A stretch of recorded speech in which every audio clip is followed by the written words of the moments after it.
Hello everyone, today I'm going to be telling you about Pixton. It's really easy to find, it's just pixton.com. And basically what it is, it's a website that allows you to create your own comics. Once you get to this homepage here, you can scroll down to the bottom and see they have three different options. There's the Pixton for Fun, Pixton for Schools, which actually includes grading and assessment tools and also allows students to record their own voice over their comics to enhance learning.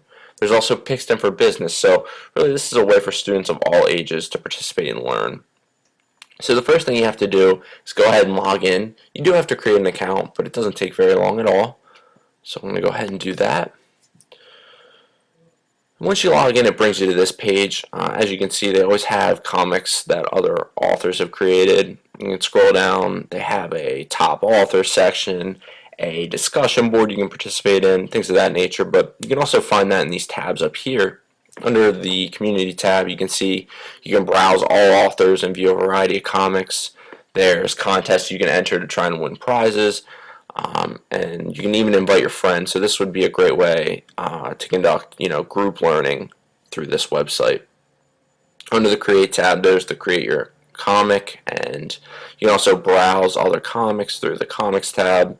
And under the Me tab, that's where you're going to find all the ones that you've created and the ones that you've saved. So I'm going to go ahead and show you one that I made. Right now, the students that I'm working with have been learning about early explorers and their encounters with Native Americans and things of that nature. So I just made a quick one to try and encompass that idea.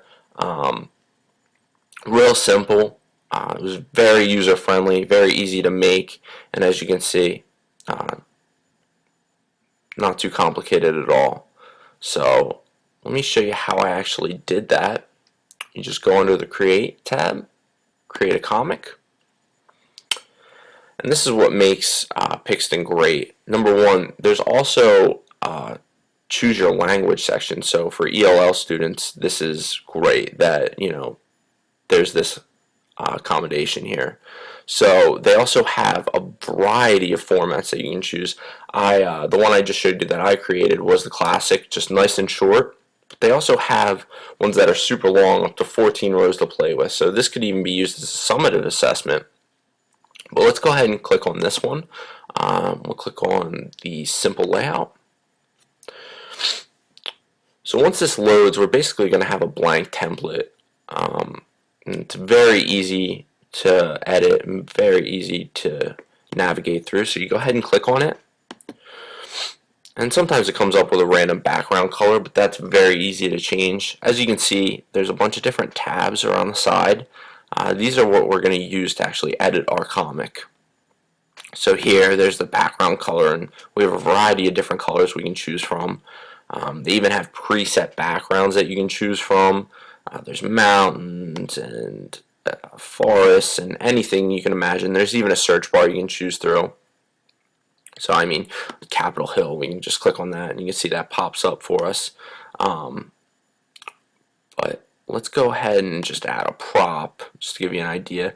Over here they have a bunch of different categories you can click on. They have everything you can imagine, different types of housing and different types of arts and food and everything you can imagine. I mean, they've had things from nature, so if we wanted to, put a rabbit into the scene, whatever we want, it really allows the user to do whatever they absolutely want. I'll take him away. You can also add different characters. That was the guy that I used in my comic, but you click on the preset character button. Once again, a bunch of different even animals that you can go ahead and insert into the comic. And there's a search tab if you have something in mind that you're specifically looking for. But let's go ahead and just click on him. So you can even edit the characters, which makes it real great. You can edit their expressions. Go ahead and zoom in, and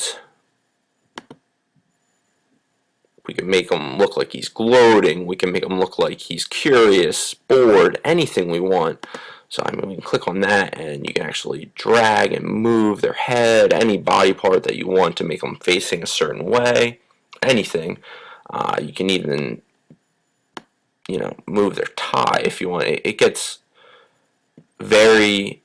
it's very, very interactive, and it's very user-friendly. I believe you can even change the color. Go ahead and click and hold. You can go ahead and change the color of any clothing that the character is wearing, or anything that you really would like. So go ahead and zoom out. But that's basically how you would make your comic, and I mean, you have endless options to do whatever you like. It's great because this can really be used for any subject area. It can be used for students of all ages. So check out Pixton and make your own comic.